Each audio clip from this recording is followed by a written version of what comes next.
if you spend 30 seconds with Stephen Vogt, you will fall in love with him. And I'm glad you brought him up. Yeah. I covered him for years. So, and I was going to pick your brain about him just because I can't think of a person who exudes, maybe the baseball reference numbers aren't necessarily there, but he's a guy who will have a job forever. Where were you when you found out he was going to be a manager? And were you shocked that he got there as quickly as he did?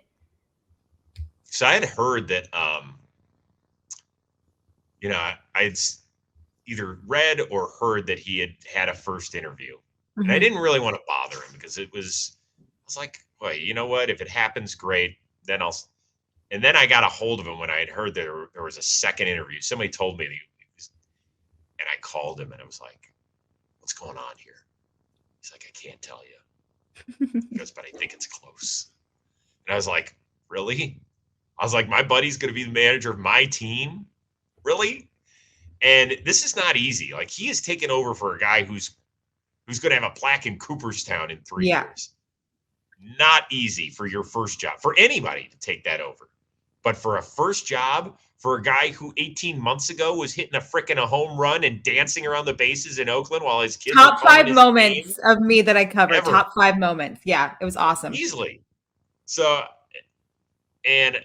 but I told anybody that would listen in Cleveland, Ohio, I was like, guys, gals, there's going to be some learning experiences for him. Like, he's going to screw up, but I don't think you could handpick a better person to replace Terry Francona in this city than Stephen Vogt. I said, he's already got the media thing down pat. And that is a big thing for some people, because they got to talk before the game and then after. I was like, he's got that down.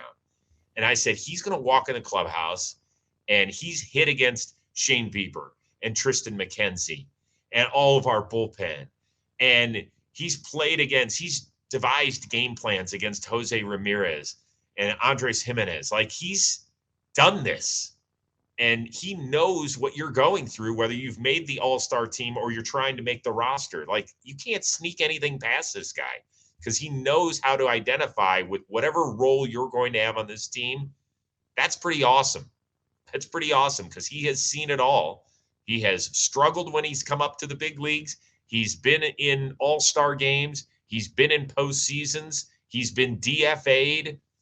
There ain't anything that guy hasn't seen as a player. And so that is only going to help him identify. And the fact that he's 39 years old doesn't hurt either. So it's just... I'm really proud of him, and I hope that this run continues all season long. I think we're a little thin in the starting pitching department, but I trust that organization, and I certainly trust him. I will say, despite Bieber being out, we're still feeling that opening day performance that he put on the A's. We still feel that. It was electric.